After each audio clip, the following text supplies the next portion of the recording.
رسول الله سلام عليك يا رفيع الشان وترجي أطفت يجي رب العالمين يا وهيل الجود والكرم.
Assalamualaikum. Waalaikumsalam. Waalaikumsalam. Pak, ada tamu, Pak. Pak Sulit. Ini ada bantuan ini. Terima kasih banyak Pak, bantuannya Pak. Ya, mari. Ya. Kita dapat bantuan. Iya nih, Mas. Apa nih? Wah, dapat minyak. Alhamdulillah.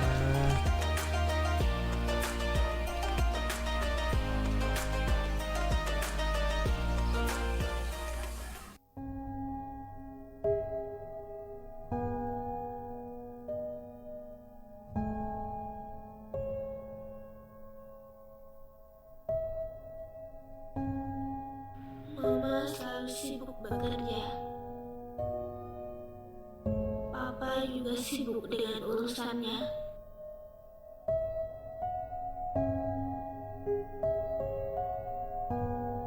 Tak ada waktu untukku bercerita. Padahal hanya kasih sayang yang ku minta. Begitulah aku, jarak, dan papa mama.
Selamat sore pemirsa, bagaimana kabar Anda? Dialog Publika kembali hadir menyapa Anda sore hari ini. Dan kita akan berbicara mengenai sektor pariwisata. Sektor pariwisata memiliki peran yang sangat penting dalam pembangunan ekonomi Kalimantan Timur. Apalagi sektor pariwisata saat ini digadang-gadang menjadi sektor yang sangat berpotensi pengembangannya, terlebih ketika Kalimantan Timur juga menjadi ibu kota negara atau IKN Nusantara. Namun demikian, pengembangan sektor pariwisata itu tidak semudah membalikan telapak tangan. Berbagai upaya dilakukan oleh pemerintah untuk terus menguatkan sektor pariwisata baik dari sisi destinasi, kemudian juga industri, termasuk pemasaran dan juga kelembagaan. Salah satunya melalui review atau memperbaharui kembali terkait dengan peraturan daerah yang mengatur tentang rencana induk pembangunan pariwisata daerah atau Riparda. Pertanyaannya kemudian, ketika Riparda ini terbentuk atau sudah direview ulang, dibentuk kembali untuk menguatkan pariwisata, pertanyaannya adalah apakah Riparda ini kemudian mampu membangkitkan pariwisata Kalimantan Timur begitu saja? Artinya juga dengan adanya Riparda sudah menjadi jaminan untuk pembangunan pariwisata Kalimantan Timur. Untuk membahas mengenai hal ini kami telah menghadirkan 3 narasumber di studio. Langsung saya sapa, yang pertama beliau adalah Kepala Bidang Pengembangan Destinasi dan juga Industri Pariwisata, Dinas Pariwisata Provinsi Kalimantan Timur, bersama dengan Bapak Ahmad Herwansah yang kita panggil Pak Iwan. Pak Iwan, selamat sore Pak. Sore. Terima kasih sudah hadir Pak. Ya, ini sudah tidak sabar menunggu bagaimana kemudian pembahasan sejauh mana perkembangan saat ini begitu Pak ya. Selain Pak Iwan juga kami menghadirkan di studio Ketua Bapemperda DPRD Provinsi Kalimantan Timur yang juga merupakan anggota Komisi 4 DPRD Provinsi Kalimantan Timur, bersama dengan Bang Rusman Yakub. Bang Rusman, selamat sore Bang. Selamat sore, Assalamualaikum warahmatullahi wabarakatuh. Puasanya lancar Bang? Alhamdulillah. Nah ini dia, kita bicara mengenai Riparda di tengah menjalankan ibadah puasa, akan ada nilai-nilai yang lebih baik untuk pengembangan pariwisata. Selain Bang Rusman Yakub, kami juga menghadirkan pengamat pariwisata yang juga merupakan akademisi. Beliau adalah Bapak M. Fauzan. Selamat sore Pak Fauzan. Selamat sore. Terima kasih sudah hadir Pak. Ya. Ini kita perlu juga melihat dari perspektif akademisi begitu ya. Dan sebelum kita memulai perbincangan seperti biasa, kami juga mengundang Anda pemirsa yang ingin bergabung bersama kami di 0541 737 005. Sebelum mulai perbincangan seperti biasa, kami telah menyiapkan satu tayangan pengantar untuk Anda berikut ini.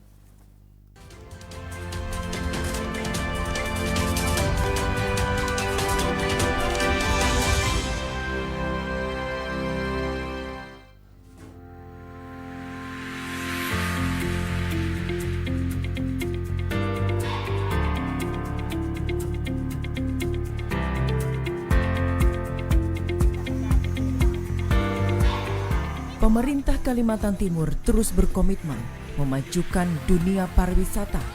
Rancangan peraturan daerah mengenai Rencana Induk Pengembangan Pariwisata Daerah atau Riparda tahun 2021 hingga 2025 disusun pemerintah Kalimantan Timur berdasarkan usulan dari 10 kabupaten kota yang saat ini rancangan perda tengah dibahas di DPRD Kalimantan Timur.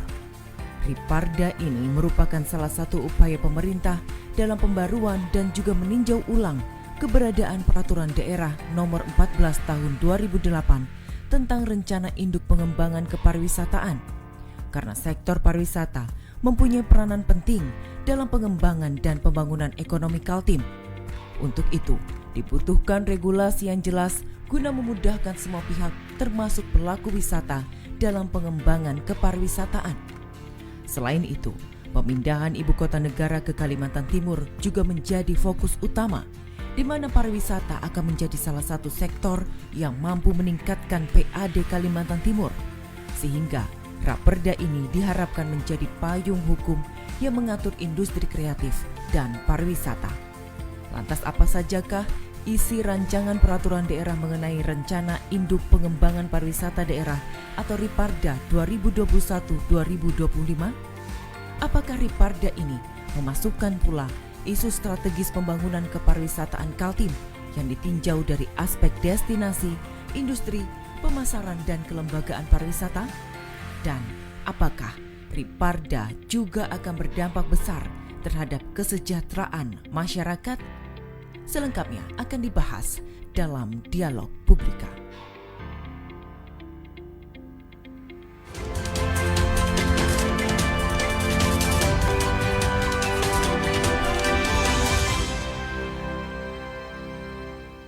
Ya pemirsa, demikian tadi sudah kita ikuti ya terkait dengan prolog pengantar mengenai tema kita, Riparda akankah bangkitkan pariwisata Kalimantan Timur. Saya langsung ke Pak Iwan. Pak Iwan, Ya, kalau kita sebelum nanti menjawab mengenai beberapa poin yang tadi Ya, disampaikan betul. di prolog, ada pertanyaan terakhirnya begitu. Saya ingin menanyakan sejauh ini bagaimana perkembangan pembahasan reviewnya, Pak?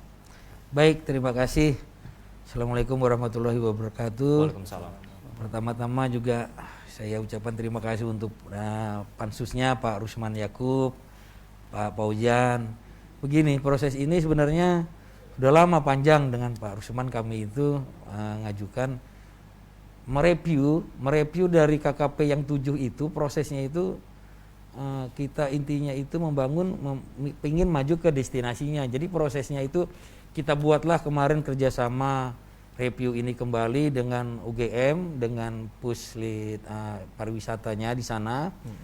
Nah, memang waktu prosesnya itu tidak sampai 1 tahun karena dasarnya memang setahun, tapi karena kondisi strategis jadi 3-4 bulan saja proses pembuatan itu.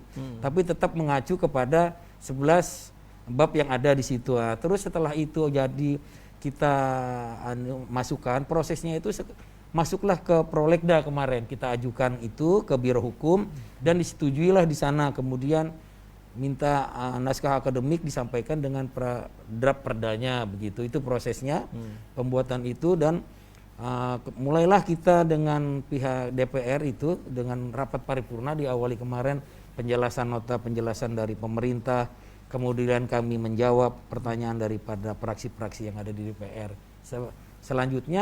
Selanjutnya dari setelah proses itu dengan beliau, dengan Pak Rusman juga di pansus itu kita menerima masukan dari seluruh kabupaten kota. 10 kabupaten kota memberikan masukan. Sudah memberikan masukan, termasuk seluruh mitra usaha juga beliau panggil.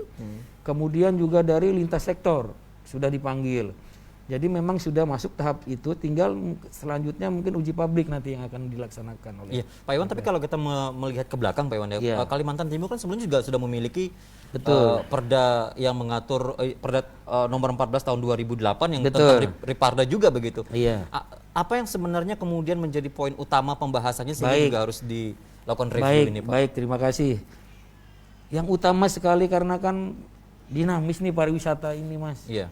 Artinya dalam perda yang lama itu juga kita tidak bicara lagi tentang teritorinya ini, tapi langsung mengarah ke destinasinya.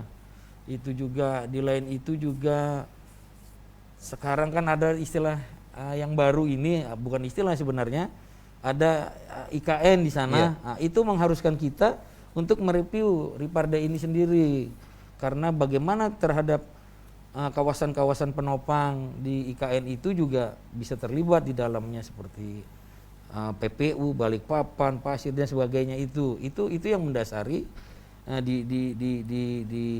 diajukan review ini kembali begitu. Baik, karena dan lagi satu, kita misinya itu sekarang kita yang berdaya saing itu kita ambil ke destinasi ekowisata. Kita ambil. Oke, arahnya ke sana. Itu dasarnya. Baik, saya kembali saya arahkan ke Bang Rusman sekarang. Bang Rusman, sebagai anggota legislatif yang kemudian turut bertanggung jawab begitu terkait dengan proses ini, seperti apa perspektif yang Abang lihat kemudian ketika mengikuti, menjalankan, kemudian berkomunikasi dengan pihak dinas pariwisata, termasuk dengan 10 kabupaten kota, Bang? Ya, jadi gini, Riparda ini sebenarnya udah lama, sejak periode yang lalu ini, tetapi memang itu tidak bisa terbahas karena ada beberapa faktor yang menyebabkan. Salah satu faktornya adalah turunan dari Riparnas itu sendiri, Undang-Undang Pariwisata Nasional itu sendiri itu belum semuanya turun. Kemudian yang kedua, dalam proses selanjutnya terjadi beberapa pergeseran orientasi pengembangan kan gitu, yang tadinya berdasarkan teritori sekarang menuju berbasis kepada destinasi. Nah, ada perbedaan mendasar di situ memang. Kalau dia teritori dibanding dengan destinasi, kadang-kadang kalau di teritori itu destinasi bisa tidak tercover gitu, padahal ada potensi secara destinasi di situ. Nah, sekarang kan diarahkan untuk berbasis destinasi. Nah, hanya memang persoalannya adalah tentu ketika berbicara destinasi ini, maka yang harus dilakukan itu adalah bagaimana pengamanan kawasan. Pengamanan kawasan, karena bisa saja dalam waktu proses berjalan ada destinasi baru. Nah, kalau tidak masuk dalam itu, ini bisa jadi persoalan tersendiri. Tidak masuk dalam Riparda, maksud Bang Rusman ya? Ya, artinya kan ketika basicnya destinasi, maka itu kan harus terlindungi semua. Karena harus disadari bahwa destinasi wisata itu sangat rentan dengan problem lingkungan. Sangat rentan dengan aspek-aspek lain yang di luar dari aspek wisata. Salah satu contoh misalnya, bisa saja ada destinasi-destinasi yang berbasis, apalagi ini fokusnya kita berbasis kepada ekowisata, ketika tidak ada pengamanan kawasan bisa terambah. Nah, itu bisa tergusur tuh. Bisa tergusur. Maka ini juga memang perlu ini. Maka itu memang di Riparda ini memang harus cermat, tidak bisa lagi asal-asalan begitu. Tapi dengan durasi waktu yang tadi cukup singkat, tadi dikatakan 3-4 bulan yang seharusnya setahun, seperti apa untuk menjamin itu kemudian bisa mengcover semuanya, Bang Rusman? Kalau itu kan sebetulnya sudah ada rintisan awalnya, begitu. Sudah ada rintisan awal yang sudah lama itu, tinggal bagaimana sebetulnya itu dikembangkan, kemudian dibahas secara intens gitu. Lalu yang kedua, memang makanya kemarin pertanyaan mendasar kami di DPRD itu, apakah memang betul Kalimantan Timur itu sudah tepat kalau berbasis ekowisata? Kan itu yang harus kita jawab. Nah, setelah diskusi-diskusi kita, memang kondisi alam Kaltim itu sangat memungkinkan. Nah, tetapi itu tadi, ketika itu memang menjadi keputusan bahwa kita berbasis ekowisata, maka ada daya dukung yang luar biasa harus kita konsistenkan di situ, karena kalau nggak ada artinya. Ada konsekuensinya ya? Ada konsekuensinya, karena kalau kita pilihannya adalah ekowisata tapi tidak ada daya dukung untuk merujuk ke arah itu, nggak bisa. Itu satu masalah yang harus memang kita pecahkan bersama hari ini. Maka itu dalam proses pembahasan Riparda itu semua pihak atau stakeholder pariwisataan itu harus terlibat. Maka itu tidak ada yang ini. Semuanya kita libatkan, kita minta masukan dan lain sebagainya. Termasuk yang belum memang akademisi. Nanti pada fase akhir nanti di Pansus juga akan mengundang para perguruan tinggi yang memiliki jurusan-jurusan kepariwisataan untuk bisa memberikan masukan. Kalau para penggiat pariwisata dan mitra kerja wisata kepariwisataan, rasanya tidak ada yang ketinggalan. Baik, sudah kita libatkan semua. Saya langsung aja ke Pak Fauzan, karena di sini juga ada akademisinya langsung begitu. Bagaimana Pak Fauzan? Tadi kan juga ada upaya untuk melibatkan kalangan akademisi untuk melihat perspektifnya akademisi seperti apa dengan perkembangan yang ada ini. Baik, terima kasih. Kita lihat dulu kronologisnya ya. Lahirnya Ripda ini adalah dimulai dari Undang-Undang Pariwisata Nomor 10 Tahun 2009. Di pasal 8 diamankan bahwa jika ingin membangun pariwisata harus ada dasarnya. Apa itu perencanaan? Itu adalah rencana induk pembangunan pariwisata nasional. Itu sudah jelas. Jadi ada dasar hukumnya. Kemudian turunannya dari undang-undang ada PP, Peraturan Pemerintah Nomor 50 Tahun 2011, yang mengamankan itu adalah isi tentang Riparnas. Di situ sudah jelas rencana induk pembangunan pariwisata nasional. Artinya setiap daerah diwajibkan juga membuat Riparprop dan Riparkap dan Riparkota. Nah, di situ udah jelas di situ, dan di situ menyebutkan ada 4 pilar. Destinasi, udah pasti, kemudian industri, kelembagaan, dan juga pemasaran. Nah, para daerah berpaculah berlomba-lomba untuk membuat Ripda. Tapi mungkin karena tidak ada pedoman, seiring dengan perjalanan waktu, lahirlah Permenpar, Peraturan Menteri Pariwisata saat itu tahun 2016 nomor 10 ya, yang berisi tentang pedoman aturan dalam membuat Ripar ya, Riparprap atau Riparkap Kota. Nah, ternyata memang ada beberapa kasus, bukan kasus ya, masalah yang ditemuin, dan ini ada satu kabupaten kota pada saat kami amati, saya nggak sebutkan ya, mereka membuat dengan konsultan dari satu perguruan tinggi, ternyata tidak sesuai dengan aturan, dan pemerintah daerah juga tidak mengetahui itu.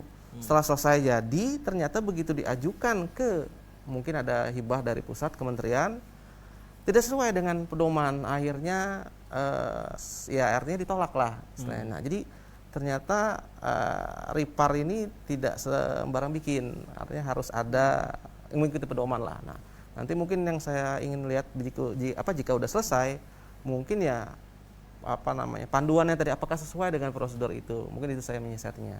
Kemudian tadi saya mau nambahkan ekowisata, oke saya setuju. Mungkin konteks selanjutnya perlunya adalah sustainable tourism atau pariwisata berkelanjutan. Ada indikatornya tuh Bang Rusman. Dan kita akan siasati seperti itu. Tapi kalau memang pertanyaan Bang Rusman tadi, pertanyaan teman-teman di Dewan mengatakan benar nggak Kaltim ini untuk ekowisata begitu? Dari pengamatan Pak Fauzan? Iya, setuju. Saya setuju. Karena kan saya juga bergaul dengan teman-teman di HPI ya. Karena rata-rata mayoritas turis yang masuk itu yang dicari adalah keunikannya yang tidak dimiliki daerah lain, yaitu ekowisatanya. Special interest. Beda mohon maaf dengan daerah Bali, dia mass tourism, lebih ke massal. Kalau kita spesial, yaitulah ekowisata. Ya, baik. Itu. Saya kembali ke Pak Iwan. Pak Iwan, tadi Pak Iwan menyinggung ya bahwa di rencana induk pembangunan pariwisata daerah ini bahwa Pak Iwan menyebutkan ada 4 poin utama sebenarnya berhubungan dengan destinasi, industri, kemudian pemasaran dan kelembagaan. Yang menjadi prioritas yang mana Pak dari 4 bagian itu Pak? Dia begini, kita di undang-undang itu kita tidak bisa bacanya terbalik. Kita tidak bisa pemasaran dulu. Kita harus mulai dari rumahnya. Rumahnya ini destinasi. Nah, jadi awal itu dari situ dulu. Bagaimana kita membangun destinasinya, bagaimana strategi destinasi itu dulu. Itu dulu kita kerjakan. Dan baru 3 ini ngikut dia. Contoh, kita membangun misalnya, saya langsung saja ke RPJMD Pagub ini, Pagub kita sampai 2023. Beliau RPJMD-nya 3 danau. Kita harus siapkan rumahnya dulu di 3 danau itu. Apa yang akan kita lakukan di sana, kita buatkan. Baru nanti kita masukkan industri dan ekrabnya di situ.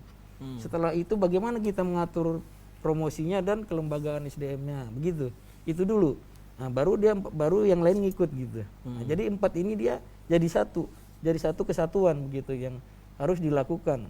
Makanya di dalam undang-undang itu juga disebutkan membangun pariwisata itu 4 pilar ini harus dilaksanakan sekaligus gitu.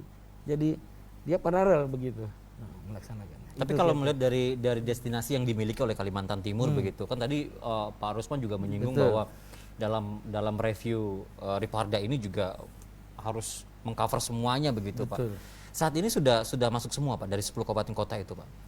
Khususnya kalau kita berbicara mengenai destinasi. Destinasi di Kalimantan Timur ini kita ambil dulu, benang merahnya itu ada di ekowisata. Kita memiliki wisata alam, wisata ekowisata bahari, pantai, hutan dan sebagainya, budaya juga. Nah itu dulu.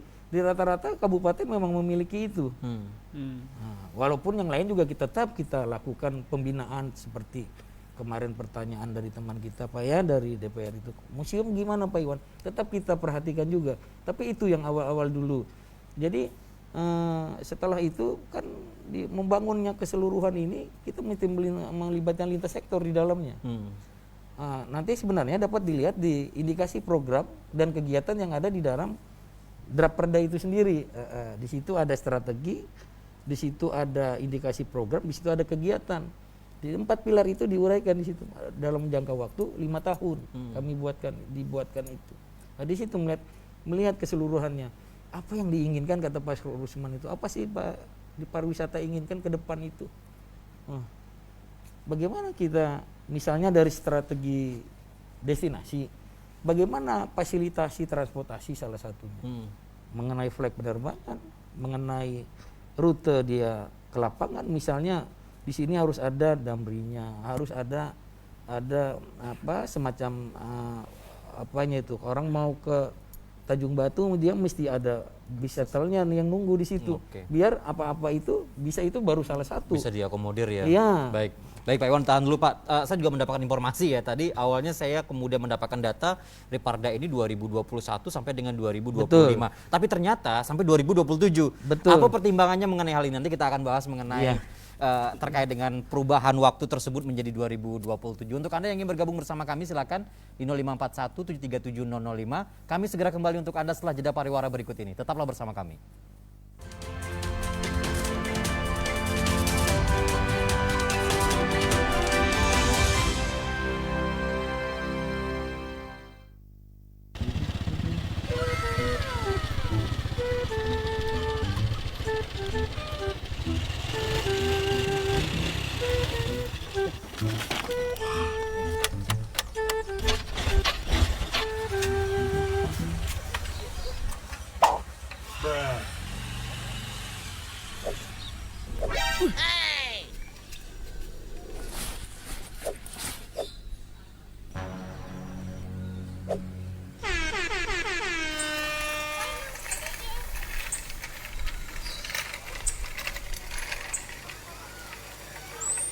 Maju sini, cepet.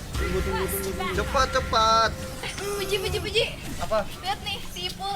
Loh. Kan? Ini kan aku kenal orangnya. Kok dia sekarang gini ya? Yang ini kan orangnya Masya Allah, puasa-puasa gibah. Banyak orang puasa, tapi nggak dapat apa-apa, cuma dapat lapar. Sudah, Ikam jangan bergibah. Ini bulan baik, jadikan dengan pekerjaan yang baik. Ya, jangan gibah, perbanyak ibadah. Paham? Iya paham Pak Ji.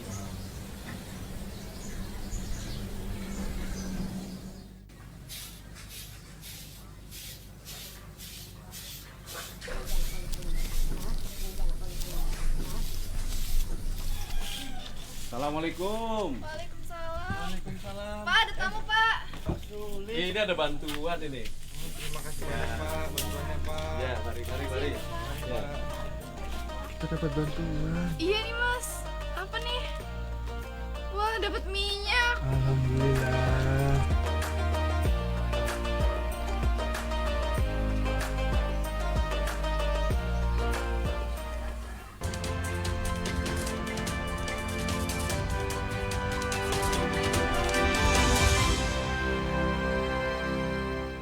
Terima kasih Anda masih bersama kami dalam Dialog Publika. Kita masih membahas mengenai tema kita, Riparda akankah bangkitkan pariwisata Kalimantan Timur. Masih bersama dengan 3 narasumber kita, ada Kepala Bidang Destinasi dan juga Industri Pariwisata, Dinas Pariwisata Provinsi Kalimantan Timur, kemudian juga Ketua Bapemperda yang juga merupakan anggota Komisi 4 DPRD Kaltim dan pengamat pariwisata. Saya tadi ada pertanyaan begitu terkait dengan kenapa bisa berubah yang sebelumnya kalau kita tahu kan tahunnya itu range-nya adalah 2021 sampai dengan 2025. Kemudian saya mendapatkan informasi sekarang menjadi sampai dengan 2027 begitu. Saya ke Bang Rusman mungkin Bang, silakan. Ya, jadi gini, saya memang yang mempersoalkan ketika pertama usulan itu masuk, usulan 2002 sampai 2025. Betul. Saya bilang kalau kita 2025 ada aspek yang kita langgar dari sisi pembuatan peraturan daerah. Peraturan daerah itu dalam mekanisme, dalam aturannya itu minimal 5 tahun jangka waktunya. Itu satu. Yang kedua, coba ngapain kita bikin peraturan daerah yang hanya 2 tahun?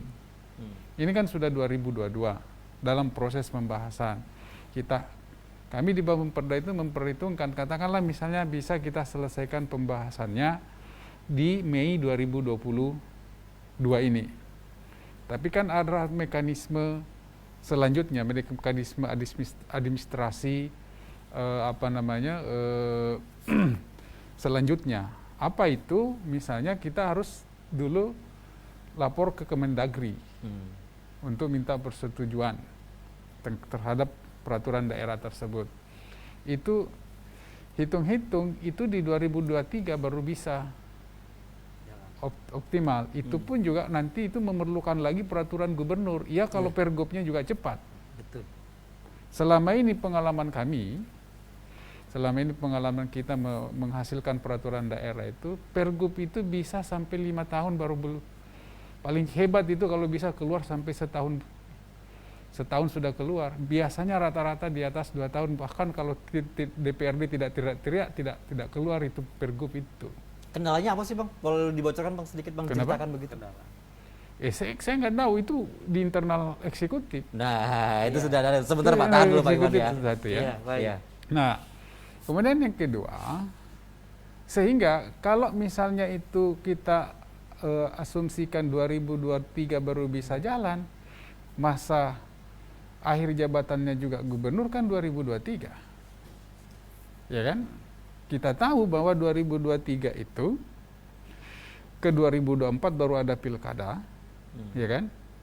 Ini ada kekosongan nih dalam 1 tahun gitu, sehingga ya tidak ada gunanya juga kita sahkan sampai 2025 peraturan daerah itu kalau tidak ini dijalankan, meskipun memang ketika kita tanya sama pemerintah dalam hal ini OPD pengusul dalam hal ini Dinas Pariwisata, karena itu instruksinya dari kementerian karena menyesuaikan dengan Riparnas berakhir 2025. Begitu. Nah, tetapi ketika kita konsultasikan ke Kemendagri kemarin, Kemendagri itu sepaham dengan kami di DPRD bahwa memang idealnya peraturan daerah itu minimal 5 tahun. Minimal 5 tahun. Karena di dalam aturan itu Perda itu baru bisa dievaluasi setelah 5 tahun.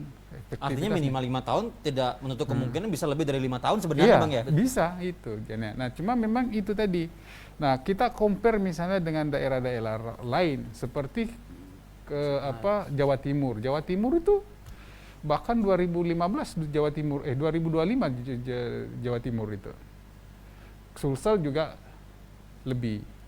Jadi melampaui juga dari Riparnas itu gitu usianya. Jadi sebetulnya itu debatable lah itu menurut saya. Nah, maka itu kemarin kita ambil titik kompromi tetap berlaku 5 tahun. Maka lahirlah angka 2027 itu gitu. Karena mengambil aspek aturan bahwa minimal 5 tahun. Itu sebetulnya di situ. Kenapa lahir angka 2027 itu? Karena itu adalah kompromi. Nah, kalau saya sejak awal menekankan bahwa karena ini rencana induk itu jangka panjang dimensinya, bahwa nanti bisa ditinjau setiap 5 atau 10 tahun, kita lihat itu ya silahkan saja, tetapi paling tidak 25 tahun atau 20 tahun ke depan itu kita sudah punya rancangan gitu loh, bahwa mau kemana sih wisata kita 25 tahun ke depan gitu. Sudah punya, ya sudah punya, apa yang akan dilakukan bahwa sudah nanti ada setiap kepala daerah berganti, tinggal nanti kepala daerahnya rujukannya adalah ke Riparda itu. Ya, gitu. baik. Saya sebelum ke Pak Iwan, saya minta tanggapan dari Pak Fauzan. Pak Fauzan, kalau tadi berbicara mengenai range waktu ya, range waktu yang minimal 5 tahun, tapi kemudian banyak pertimbangan begitu kan, ada kegiatan politik dan lain sebagainya yang kemudian menyebabkan itu mungkin sudah diperkirakan tidak bisa maksimal begitu. Apa tanggapan dari Pak Fauzan? Ya, kembali kan tadi ya masalah Riparnas tadi ya. Dasarnya kan udah jelas tuh. Dari 2012 begitu keluar PP tadi nomor 50 tahun 2011 bahwa maksimal tahun 2025. Jadi kalau penilaian kami memang udah sangat terlambat sih, baru 2023 lahir. Tapi karena ada permasalahan tadi kan, permasalahan yang kronologisnya lumayan panjang, baru 2022 dan 2023 ini. Nah, karena tadi ideal 2025, jika nanti misalnya udah selesai masa Riparnas, maka idealnya akan ada yang baru. Maka paling tidak nanti akan ada review Riparda yang provinsi nanti mengikuti yang baru. Kan idealnya seperti itu ya. Reviewnya entah lagi, memang prediksi saya nih ya, akan ada review baru Ekrab yang akan masuk. Ya, karena kan saat ini kan 4 pilar aja yang masuk ya. Di situ tidak ada tentang Ekrab. Nah, dugaan saya 2025 akan ada yang baru dan Ekrab akan masuk di situ. Apakah Ekrab itu tidak masuk di bagian industri ya Pak? Mas, sekarang saya potong. Boleh ditambahkan Pak. Sebenarnya di Riparda kita usulkan di indikasi program itu Ekrab kita masukkan. Sebenarnya dia masuk di pilar nomor 2 industri dan ekonomi kreatif. Memang di situ tidak tertera karena mengantisipasi ini tadi jangka waktu di Riparnas itu kan sampai 2025. Iya. Sedangkan ya kami ini tadi karena kata beliau tadi memang idealnya 10 tahun 15 tahun ke depan. Tapi ya karena Riparnas ini kami sudah pernah nelpon ke Jakarta sampai 2020. Tapi setelah dilihat yang lain juga, walaupun itu mungkin kami paling nanti merevisi sedikit. Apakah dia masih berupa DPP, KSPP, KSPN? Apakah masih tetap seperti itu nanti di atas 2025? Dan tambahan dari Ekrab itu lagi masuk di dalam 4 pilar pariwisata itu. Tapi kalau menurut saya, kalau ekonomi dibikinkan sendiri, dia harus merevisi lagi Undang-Undang Nomor 10 2009. Paling dia dimasukkan di bawahnya di Riparnas itu, tidak di undang-undang itu yang dirubah kalau menurut kami itu. Dia di industri pariwisata 13 dan 17 itu Ekrab itu masuk di situ begitu. Nah, jadi kami setuju saja dengan beliau dari memang kan upaya membuat rencana induk ini kan pembahasannya apa segala Panjang itu ya. panjang. Semua cukup Kami panjang. sebenarnya sudah ngerti itu. Cuman kami tidak mungkin merubah itu dari awal dengan Ibu Sri. Artinya biarlah ini berjalan. Kan yang jadi perdebatan itu sebenarnya dua isunya itu, tentang isu tentang masa berlaku dan isu tentang ekowisata di dalam Riparda itu. Itu dua itu yang menjadi pembahasan dasar sama beliau itu.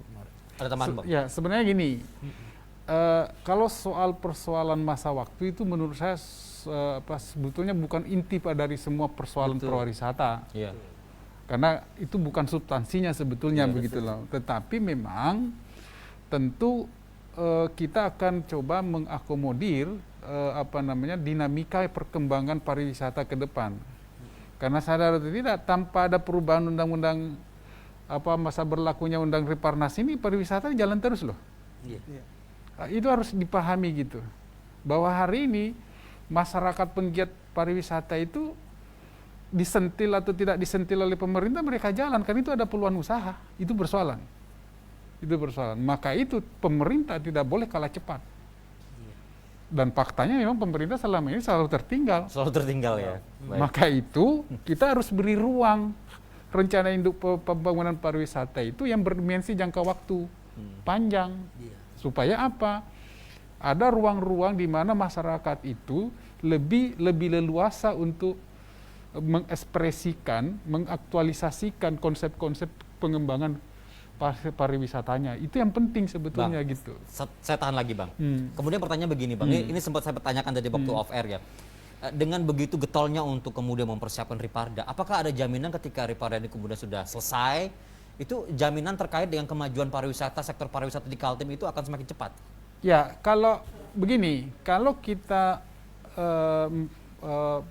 mengaca secara ansis apa hakikatnya peraturan daerah itu dibuat, peraturan daerah itu kan sesungguhnya mengindikasikan adalah perintah. Perda itu kan adalah memerintahkan kepada pemerintah, siapapun nanti yang berkuasa di pemerintahan itu perintah buat dia untuk menjalankan itu. Maka itu, kalau pertanyaannya apakah ada jaminan, ya sebenarnya kalau kepala daerah itu menyadari tugasnya sebagai mandatori rakyat, karena yang merumuskan perda ini adalah rakyat melalui perwakilannya, dia harus taat melaksanakan perintah peraturan daerah, atau kalau di tingkat nasional menjalankan peraturan perundang-undangan. Itu tugasnya kepala daerah atau kepala negara. Hanya masalahnya, maka tadi jawaban lucunya adalah tergantung komitmen gubernurnya, kepala daerahnya. Wah, baik. Kalau kepala daerahnya merasa memang bahwa itu adalah amanah buat dia, dia konsen untuk membangun pariwisata. Tapi kalau hanya dijadikan pariwisata sebagai komunitas narasi politik belaka, ya sudah selesai. Saya minta perspektif dari akademisi. Saya minta perspektif dari akademisi ini. Ini kan kalau dengan Bang Rusman ini juga masuk kepada unsur politik begitu ya. Siapa kepala daerahnya, apakah akan merealisasikan sesuai dengan perda atau tidak. Kalau kita melihat kondisi real, Pak Fauzan kan juga cukup aktif ke masyarakat, langsung kepada pelaku-pelaku pariwisata begitu, Pak. Apa yang kemudian bisa kita lihat, kita perbandingkan dengan persoalan yang ada ini? Ya, kalau dari sisi kita di akademisi kan dalam membuat melakukan suatu ya kegiatan penelitian, pengabdian kepada masyarakat. Saat ini kan masyarakat pada bergerak nih di bawah ya.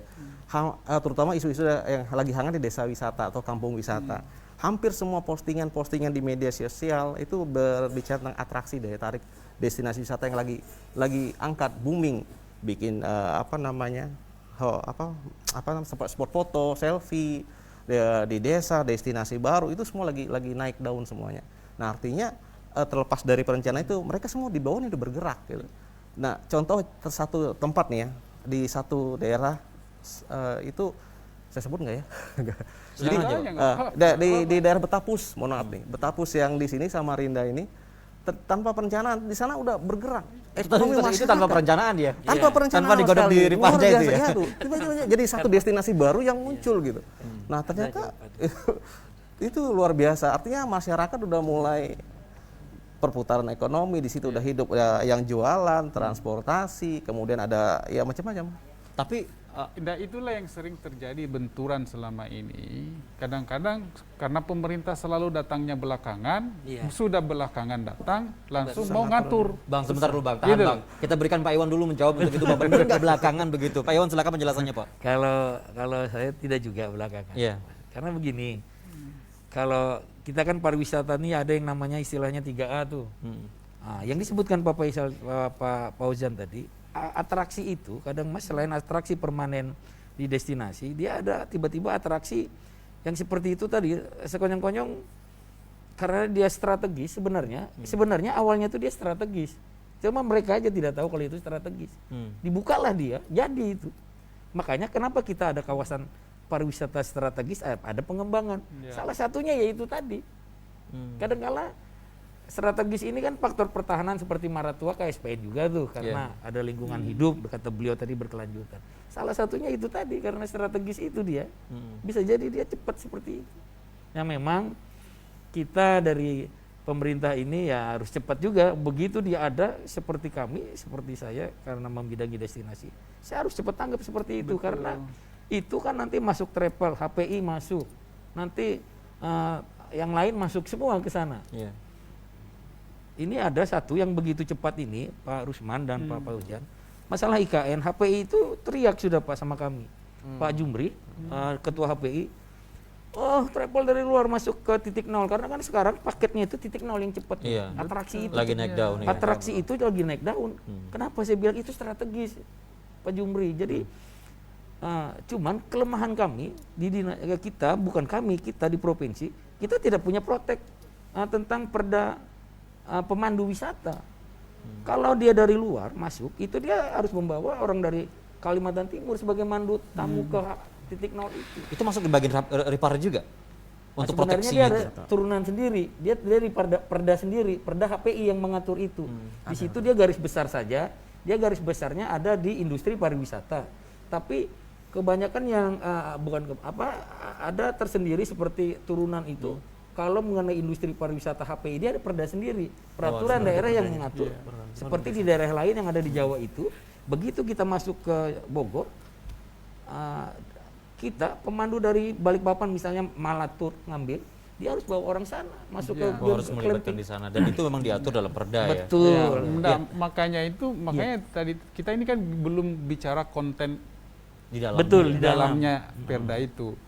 Di otak saya itu termasuk itu kita payungi bahwa dan itu Riparda ini memerintahkan lahirnya perda-perda lain yang terkait dengan itu gitu. Betul. Salah satunya itu. Karena ini induknya gitu Itu makanya itu Riparda itu berdimensi jangka panjang. Betul. Gitu. Karena kalau Ripardanya umurnya cuma 5 tahun, kan banyak turunannya itu. Pak, Tapi kembali saya penasaran ke Pak Iwan lagi. Pak Iwan tadi kan masih boleh silakan. Tadi Bang Rusman sempat menyinggung juga mengenai gini. Perda ditetapkan, tapi setelah itu juga perlu pergub begitu. Betul memang. Perlu pergub dan itu waktu cukup lama begitu. Sebenarnya apa kendala yang sering kemudian muncul? Contoh, industri pariwisata kan ada masalah perizinan. Itu harus dikeluarkan dengan SK gubernur. Untuk provinsi misalnya 7 urusan perizinan itu harus dikeluarkan peraturan gubernur lagi. Artinya begitu. Kalau itu lambat juga diantisipasi, karena ya kalau dia terlalu lama kita ajukan atau apa berdampak itu tadi. Nah, jadi harus cepat juga memang aturan begitu. Begitu ada perdanya, siap cepat. Misalnya tentang HPI itu dibikinkan lagi aturan di bawahnya. Begitu tentang menyangkut industri pariwisatanya, bikinkan lagi tentang begitu di bawah. Harus gerak cepat ya. Benar, sama sekali. Kita tahan Bang Rusman, Bang Pak Fauzan dan juga Pak Iwan. Nanti kita kembali membahas mengenai hal ini ya. Kita jeda sejenak, nanti kita akan bahas juga strategi apa yang kemudian harus dilakukan kalau tadi sudah ada alarm bahwa jangan sampai perda dibuat, kemudian memerlukan waktu lama, nunggu pergubnya lama, mekanisme yang lain lama. Apa yang kemudian strategi harus dipersiapkan mengenai hal tersebut? Nanti kita bahas. Dan pemirsa, untuk Anda yang ingin bergabung bersama kami silakan di 0541 737 005. Kami segera kembali untuk Anda setelah jeda pariwara berikut ini. Tetaplah bersama kami.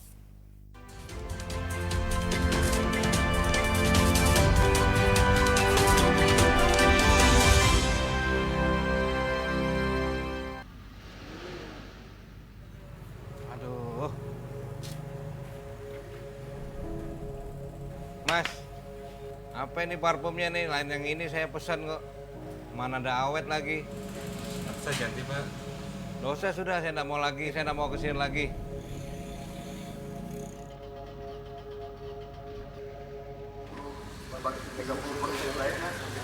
Kalau kita bersama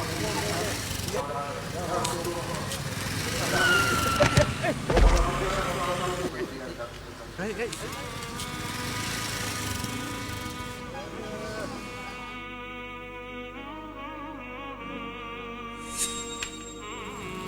ganti Pak.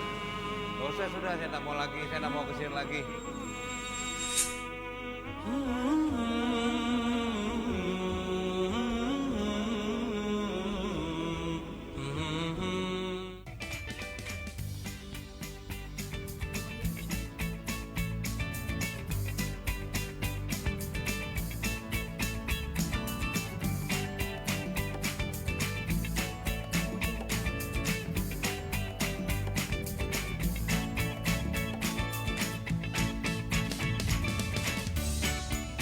Gimana?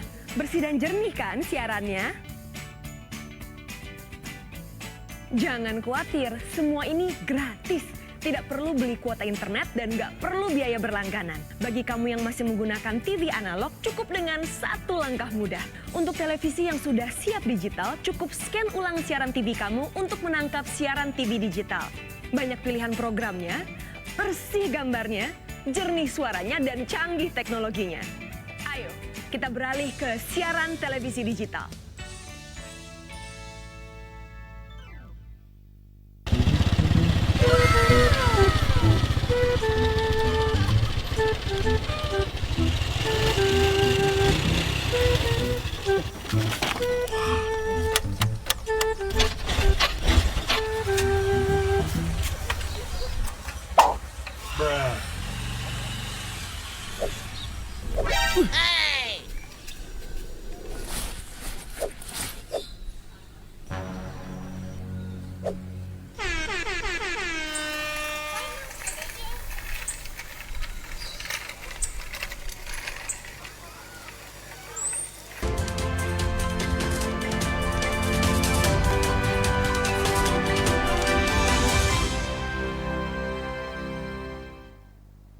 Ya, Anda masih bersama kami dalam Dialog Publika. Kita masih membahas mengenai tema kita, Riparda akankah bangkitkan pariwisata Kalimantan Timur. Kalau tadi berbicara mengenai ketika Riparda ada, apakah ada jaminan kembali kepada kecepatan kemudian menyikapi setelah diputuskannya Riparda, sudah selesainya review Riparda, kemudian bagaimana realisasi pelaksanaannya. Kalau kita sekarang berbicaranya bukan kepada lagi ini tanggung jawab siapa, tapi bagaimana strategi yang dipersiapkan. Saya ke Bang Rusman dulu, memungkinkan nggak ini kemudian, kan Dewan memiliki tugas memonitoring begitu Bang ya. Apa yang kemudian bisa dipersiapkan Bang agar tidak terulang lagi begitu, perdanya ada tapi kemudian lama dieksekusi begitu. Maka memang tugas kami di DPRD itu sekarang adalah bagaimana Riparda ini kita selesaikan tepat waktu, target di bulan Mei ini selesai.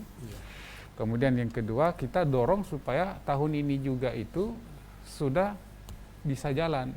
Tapi yang paling penting dari semua itu sebetulnya adalah bagaimana mengimplementasikan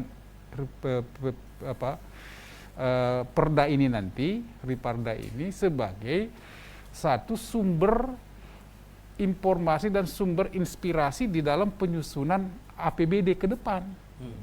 Gitu loh. Karena Riparda ini adalah nantinya menjadi salah satu rujukan untuk kita menyusun perencanaan pembangunan ke depan. Termasuk dalam hal ini adalah konteksnya pembangunan pariwisata Kalimantan Timur. Kalau Kalimantan Timur merasa bahwa salah satu keunggulan yang bisa menggantikan sumber penerimaan kita itu dari SDA yang tidak terbarukan ke yang terbarukan itu, atau katakanlah dengan kata lain bahwa kalau itu memang dianggap sektor pariwisata itu adalah sebagai salah satu bentuk transformasi ekonomi Kalimantan Timur, maka mestinya itu setting perencanaan kita 5-10 tahun ke depan, pariwisata itu menjadi prioritas, tidak boleh di bawah 3. Dia mainnya di 1, 2, 3, tidak boleh sampai ke 4 itu pariwisata itu. Kalau itu dianggap sektor pariwisata itu adalah prioritas, bagian dari strategi percepatan dalam rangka melakukan transformasi ekonomi Kalimantan Timur. Karena sektor pariwisata peluangnya sangat luar biasa. Dan kita tidak, insya Allah kalau pariwisata tidak akan kehilangan tanah leluhur di situ, tidak ada tanah yang dibawa ke sana. Kalau tuh ada wisatawan yang membawa barang-barang paling souvenir dan foto-foto, tidak mungkin dia bawa batu bara para wisatawan itu. Gitu loh. Jadi sudahlah. Maka itu menurut saya adalah kalau memang sektor pariwisata itu dianggap oleh provinsi ini, daerah kita ini adalah sektor yang memang diharapkan untuk menjadi sektor unggulan ke depan 5-10 tahun ke depan sebagai transformasi ekonomi, maka mulai dikerjakan. Sekarang sudah ada indikasi ke sana nggak, Bang? Kalau pernyataan kan sering gitu, tapi kalau indikasi ke sana secara implementasi, Bang? Itu tugas saya selalu neriakin nanti. Karena kalau dia diteriakin aja belum tentu dia terbangun, apalagi kita berdiam. Maka itu inilah payungnya adalah Perda ini. Karena Perda ini itu kan sifatnya perintah. Betul. Gitu loh. Betul. Hanya masalahnya memang selama ini kita tidak pernah mengingatkan kepala daerah bahwa kepala daerah itu ada sekian peraturan daerah yang harus dia laksanakan. Nah, ini menjadi PR besar ini. Oh iya. PR besar. Baik, saya minta perspektifnya Pak Fauzan kembali, Pak Fauzan ya. Tadi kan berbicara mengenai sektor pariwisata itu merupakan harapan besar ya bagi Kalimantan Timur, dan itu akan menjadi transformasi dari sumber energi yang sebelumnya kemudian digadang-gadang menjadi prioritas utama, kemudian akan menuju ke sektor pariwisata. Tapi kalau kemudian melihat bagaimana kemudian komitmen eksekutif dan legislatif menyiapkan Riparda ini, apakah ini sudah menjadi titik terang begitu terkait dengan menyiapkan Kaltim, pariwisatanya Kaltim untuk bangkit begitu? Oh jelas pasti, menurut saya dari segi pengamat ya, dengan adanya Ripda ini kan bukan udah perencanaan kan ya. Artinya ke depannya udah ada langkah apa yang akan dibangun. Udah ada di planning. Tahun pertama apa, tahun kedua apa, ketiga. Di situ udah ada, saya lihat ya, di strategi indikator, termasuk ke OPD yang bertanggung jawab, misalnya aksesibilitas transportasi mungkin Dinas Perhubungan. Nah seperti itu. Artinya udah jelas tertata, terencana. Tinggal nanti udah provinsi, maka turunannya adalah kabupaten kota yang siap untuk mengikuti dari. Tapi apa yang harusnya dipersiapkan?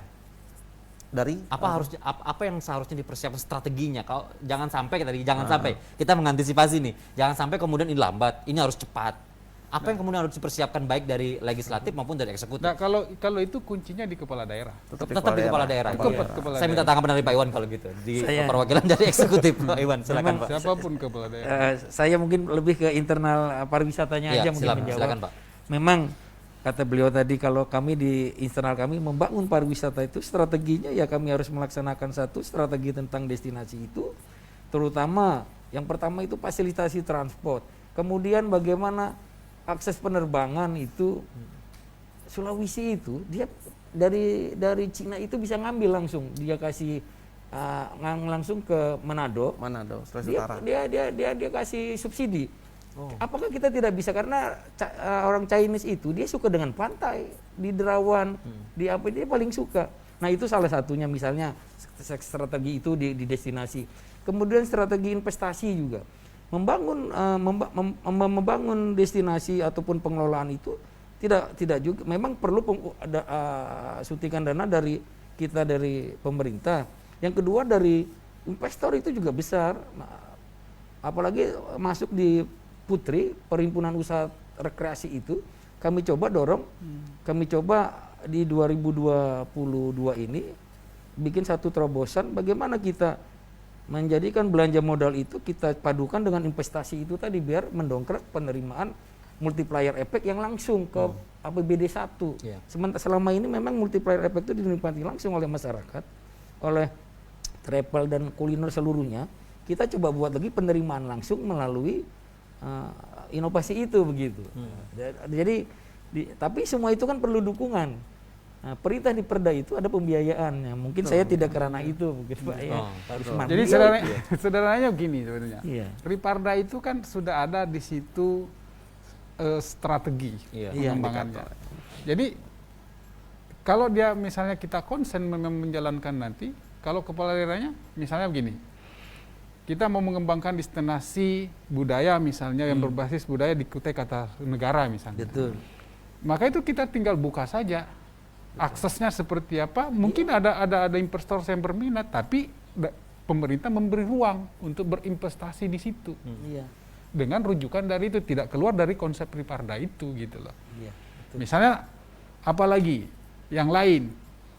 Jadi menurut saya dengan Riparda itu justru itu akan mengantarkan kita untuk menuju satu perencanaan yang lebih terarah.